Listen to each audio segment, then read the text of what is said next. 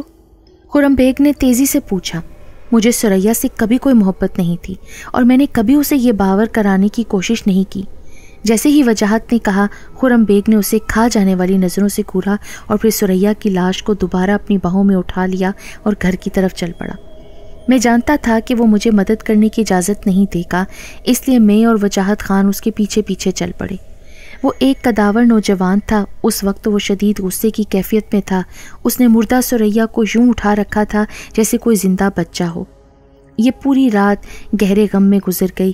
جب صبح ہوئی تو خرم بیگ واپس جا چکا تھا۔ دوسرے روز ثریا کو گاؤں کے قبرستان میں سپرد خاک کر دیا گیا۔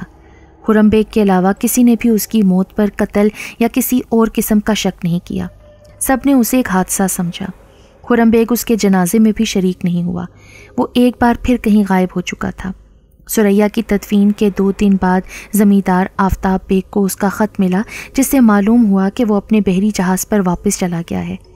اس جہاز کو تجارتی سامان لے کر جنوبی افریقہ جانا تھا۔ اس کے خط میں ثریا کا کوئی ذکر نہیں تھا۔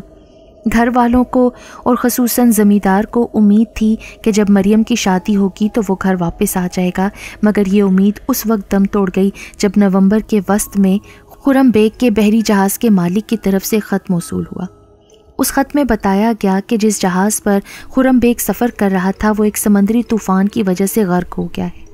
عملے کا کوئی بھی فرد زندہ نہیں بچا، نہ ہی ان کی لاشیں مل سکی ہیں۔ لال محل میں یہ سردیاں اداسی کے عالم میں گزر گئیں، لیکن بہار کے ساتھ نئی امید اور خوشی کا وعدہ آیا۔ وجاہت خان کے والد فلک خان نے اسی گاؤں میں وجاہت اور اس کی دلہن مریم کے لیے ایک عالیشان حویلی تعمیر کروائی۔ ان کی شادی مئی کے مہینے میں طے پائی تھی۔ مریم جن دکھوں سے گزری تھی وہ اس کے نازک حسن کی کومل مٹھاس کو مزید گہرا کر رہے تھے۔ وجاہت ہمیشہ کی طرح خوبصورت اور دلکش تھا۔ اس کی مردانہ وجاہت زیادہ نکھر گئی تھی۔ وہ مریم سے پہلے سے زیادہ محبت کرنے لگا تھا۔ مریم کے والدین ایک بار پھر زندگی کی طرف لوٹ رہے تھے۔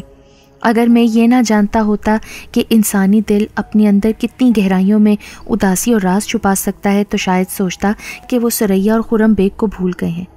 شادی کا دن گرم اور روشن تھا۔ نکاح کی تقریب شام 6 بجے لال محل میں ہونا تھی۔ اس کے بعد مہمانوں کے لیے دعوت کا انتظام تھا۔ یہ ایک مصروف دن تھا۔ گاؤں کی 2 یا 3 نوجوان لڑکیاں پورے گھر کو صاف کرنے، سجانے اور سنوارنے میں مدد کر رہی تھیں۔ ہر کوئی ایک افراتفری کے عالم میں تھا۔ ہر طرف بھاگ دوڑ مچی ہوئی تھی۔ جیسے جیسے تقریب کا وقت قریب آتا گیا، سب کا جوش و خروش بڑھتا گیا۔ دلہن کی سہیلیاں دلہن کو تیار کر رہی تھیں۔ زمیندارنی دعوت کے کھانوں کی تیاری میں مصروف تھی۔ زمیندار آفتاب بیگ مہمانوں کو اپنا آڑو کا باغ دکھانے کے لیے لے کر گئے ہوئے تھے۔ وجاہت خان اور میں برآمدے میں کھڑے باتیں کر رہے تھے۔ بے چین دولہا بار بار اپنی جیبی گھڑی کو دیکھ رہا تھا۔ تھوڑا ہی وقت باقی ہے، اطمینان رکھو۔ میں نے ہنستے ہوئے اس کی طرف دیکھا۔ وجاہت نے کھسیانے انداز میں میری طرف دیکھا تو میں نے پھر کہا، صبر کرو بچے، میرا خیال ہے ابھی 1 گھنٹہ اور لگے گا۔ وجاہت خان سر جھکا کر مسکرانے لگا۔ ابھی ہم یہ بات کر ہی رہے تھے کہ ایک ملازم لڑکا تیز تیز قدموں سے ہماری طرف آیا اور کہنے لگا، باہر ایک آدمی وجاہت صاحب سے ملنا چاہتے ہیں۔ اس کی بات سنتے ہی وجاہت چونک کر اس کی طرف دیکھنے لگا۔ کون آدمی؟ میں نہیں جانتا۔ وہ کہتا ہے کہ اسے صرف چند لمحوں کے لیے آپ سے ملنا ہے۔ ٹھیک ہے، تم چلو، میں آتا ہوں، وجاہت نے اس لڑکے کو جواب دیا۔ جب لڑکا چلا گیا تو وہ میری طرف دیکھ کر کہنے لگا، آپ یہی میرا انتظار کریں، میں ابھی اس کی بات سن کر واپس آتا ہوں۔ میں نے ہاں میں سر ہلایا اور وہ بیرونی دروازے کی طرف بڑھ گیا۔ شام ڈھلنے والی تھی۔ سمندر کی طرف سے اٹھنے والے سرمئی بادل سورج کو اپنے پیچھے چھپانے کی کوشش کر رہے تھے۔ ٹھنڈی ہوا چلنا شروع ہو چکی تھی جس نے مجھے کپ کپا کر رکھ دیا تھا۔ اسی وقت دور کہیں بادل کے گرجنے کی آواز ابھری۔ اسی وقت زمیندار آفتاب بیگ اپنے مہمانوں کے ساتھ باتیں کرتا ہوا برآمدے کی سیڑھیاں چڑھنے لگا۔ مجھے دیکھتے ہی اس نے پوچھا، کیا سب تیار ہیں؟ اس سے پہلے کہ میں کوئی جواب دیتا اس نے ادھر ادھر دیکھتے ہوئے پھر پوچھا، وجاہت کہاں ہے؟ وہ کسی سے ملنے باہر کیا ہے؟ ٹھیک ہے، ہم شادی والے پنڈال میں جا رہے ہیں، تم وجاہت کو ساتھ لے کر وہاں پہنچ جاؤ۔ زمیندار یہ کہتے ہوئے آگے بڑھ گیا۔ وجاہت ابھی تک واپس نہیں آیا تھا۔ مجھے اس کی تاخیر پر تشویش ہونے لگی، اس لیے میں اس کو دیکھنے چلا گیا۔ بادل گہرے ہوتے چلے جا رہے تھے، بجلی ٹھہر ٹھہر کر گونج رہی تھی، بادلوں کی گرج ظاہر کر رہی تھی کہ طوفان آنے والا ہے، لیکن میرا خیال تھا کہ شاید صرف بارش ہو۔ میں نے آسمان کی طرف دیکھا جہاں کالے کالے بادل اکٹھے ہو رہے تھے۔ اسی وقت 2 سائے مجھے قبرستان کی طرف جاتے ہوئے نظر آئے۔ دھندلی روشنی کے باوجود میں دیکھ سکتا تھا کہ آگے چلنے والا ایک لمبا تڑنگا آدمی تھا۔ وہ لمبے لمبے ڈگ بھرتا ہوا جا رہا تھا۔ اس نے ملاحوں جیسا لباس پہن رکھا تھا۔ اس کا ساتھی تیز تیز قدم اٹھاتا اس کے پیچھے تقریباً یوں بھاگ رہا تھا جیسے وہ کسی غیر مرئی زنجیر سے بندھا ہوا گھسٹتا جا رہا ہو۔ میرے لیے وجاہت کو اپنے دولہا والے لباس میں پہچاننا زیادہ مشکل ثابت نہ ہوا۔ اگلی ہی نظر میں مجھے یوں لگا جیسے آگے چلنے والا دراز قد خرم بیگ ہو۔ میں ایک دم اچھل پڑا۔ تو کیا خرم اپنے جہاز کے ساتھ سمندر میں ڈوب نہیں گیا تھا؟ اگر وہ زندہ تھا تو اب اس وقت وجاہت اپنی منتظر دلہن کو چھوڑ کر اس کے ساتھ قبرستان کی طرف کیوں جا رہا تھا؟ یہ ساری کارروائی پراسرار اور تشویشناک تھی، جو یقیناً وجاہت کے لیے خطرناک بھی ہو سکتی تھی۔ یہ سوچتے ہی میں پریشان ہو کر جس قدر تیزی سے ممکن ہو سکا ان دونوں کے پیچھے بھاگا، مگر اپنی ہر ممکن کوشش کے باوجود میں ان تک بروقت پہنچ نہ پایا۔ وہ قبرستان میں داخل ہو گئے۔ جب میں قبرستان میں داخل ہوا تو آسمان پر کالے بادل کا ایک بہت بڑا ٹکڑا ہمارے سر کے عین اوپر پہنچ چکا تھا۔ اس کی وجہ سے قدرے اندھیرا چھانے لگا، مگر وہ جگہ جہاں سریا کی قبر تھی وہاں ابھی روشنی تھی، اور اس روشنی میں قبر کا سفید سنگ مرمر کا کتبہ اور اس کے قریب کھڑے 2 آدمی صاف نظر آ رہے تھے۔ سیاہ بادل تیزی سے یوں امٹتا چلا آ رہا تھا جیسے ہر چیز کو نگل جائے گا۔ دراز قد کا ہاتھ قبر کے کتبے پر تھا اور چہرہ میری طرف۔ میں اسے صاف طور پر دیکھ سکتا تھا۔ وہ 100% خرم بیگ تھا۔ اس کے چہرے پر جوش تھا۔ وجاہت کی کمر میری طرف تھی اور وہ بالکل ساکت کھڑا خرم بیگ کو دیکھ رہا تھا۔ اگر یہ خرم بیگ ہی تھا تو اگلے ہی لمحے کالے بادل نے ان دونوں پر بھی اپنا سایہ کر دیا۔ اسی وقت کالے بادل سے نیلے رنگ کا ایک شعلہ سا لپکا جس کے مرکز میں سرخ روشنی تھی۔ کان پھاڑ دینے والا دھماکہ سا ہوا۔ میں نے گھبرا کر اپنی آنکھیں بند کر لیں۔ یوں لگا جیسے میں دیکھنے اور سننے کی قوت سے محروم ہو جاؤں گا۔ چند منٹ بعد ہر چیز اپنے معمول پر آنے لگی۔ میں نے اپنی آنکھیں فوراً کھول دیں۔ کالا بادل آگے گزر گیا تھا۔ سورج جو غروب ہونے کے قریب تھا مغربی افق پر صاف چمک رہا تھا۔ میں نے بے چینی سے وجاہت اور اس کے پراسرار ساتھی کی طرف دیکھا۔ وجاہت سریا کی قبر پر اوندھے منہ پڑا ہوا تھا۔ خرم بیگ یا اس کی روح یا اس کا بھوت، جو کچھ بھی آپ کہہ لیں، غائب ہو چکا تھا۔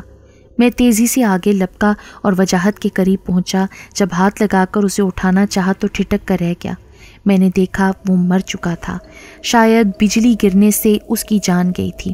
میں صدمے سے گنگ ہو کر رہ گیا تھا۔ اسی وقت مجھے اپنے پیچھے بھاگتے قدموں کی آہٹ سنائی دی۔ وجاہت کا چچا زاد اور 2-3 دوسرے مہمان اور مقامی نوجوان وہاں پہنچ گئے تھے۔ وہ بھی یہ منظر دیکھ کر دنگ رہ گئے۔ انہیں کسی ملازم نے وجاہت کے اور پھر میرے اس کے پیچھے جانے سے آگاہ کر دیا تھا، اس لیے وہ ہمارے پیچھے بھاگے۔ چند نوجوانوں نے مل کر وجاہت کے بے جان جسم کو اٹھایا اور گھر کی طرف واپس چلے۔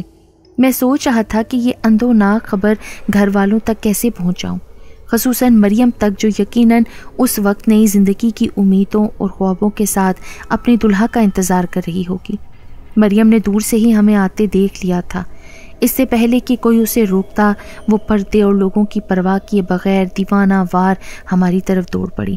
وہ وجاہت کو پکار رہی تھی۔ میں نے اسے روکنے کی بہت کوشش کی، لیکن وہ مجھے دھکیلتی ہوئی وجاہت کے مردہ جسم پر گر پڑی اور بے ہوش ہو گئی۔ اس کا عروسی لباس اور پھولوں سے سجے خوبصورت بال مٹی اور کیچڑ میں لت پت ہو چکے تھے۔ اس کے دوبارہ ہوش میں آنے تک بہت سا وقت گزر چکا تھا۔ وہ ہوش میں تو آ گئی مگر حواس اس کا ساتھ چھوڑ چکے تھے۔ اسے ماضی کا کچھ بھی یاد نہیں تھا، حال کی کوئی پہچان نہیں تھی۔ وہ کسی کو بھی نہیں پہچان رہی تھی، یہاں تک کہ اس کے اپنے ماں باپ بھی اس کے لیے اجنبی تھے۔ اس کی زبان کچھ بھی بولنے سے قاصر تھی۔ پھر اس نے کبھی بات نہیں کی، اسے اپنا کچھ بھی ہوش نہ تھا۔ وہ کچھ عرصہ اسی حالت میں رہی اور پھر ایک دن اتنی خاموشی سے مر گئی کہ دیکھنے والوں کو پتہ ہی نہ چلا کہ کب اس کا انتقال ہو گیا۔ زمیندار آفتاب بیگ اور اس کی بیوی بھی زیادہ دن زندگی کا ساتھ نہ دے سکے۔ لال محل فروخت کر دیا گیا اور ساری جائیداد ان کے دور اور قریب کے رشتہ داروں میں تقسیم کر دی گئی۔ وجاہت خان کی موت بلا شبہ آسمانی بجلی گرنے سے ہوئی تھی۔ وہ جس آدمی کے ساتھ قبرستان گیا تھا اس کے بارے میں ملازم لڑکے کی وضاحت اس قدر مبہم تھی کہ کسی کو کوئی واضح صورتحال پتہ نہ چل سکی۔ زمیندارنی نے بتایا تھا کہ وجاہت اپنی دلہن مریم کی خواہش پر قبرستان گیا تاکہ نکاح سے قبل ثریا کی قبر پر پھولوں کی چادر چڑھا سکے۔ خرم بیگ کی موجودگی یا اس کے نظر آنے کا کسی نے کوئی ذکر نہیں کیا تھا، شاید وہ کسی کو نظر ہی نہیں آیا تھا۔ اس سانحے سے متعلق جو عجیب و غریب باتیں میرے علم میں آئی تھیں انہیں میں نے اپنے سینے میں چھپا لیا تھا۔ میں نے خرم کو اس واقعے کے بعد کبھی نہیں دیکھا اور نہ ہی اس کے متعلق کچھ سنا۔ میں یہ جانتا تھا کہ یہ بالکل ناممکن تھا کہ بحری جہاز کے ڈوبنے کے بعد اس کا کوئی ملا بے رحم پانی سے بچ پایا ہو۔ اب تو مجھے ایسا ہی لگتا ہے کہ یقیناً وہ خرم بیگ کی بے چین روح تھی جو اپنی محبوبہ کی موت کا بدلہ لینے آئی تھی۔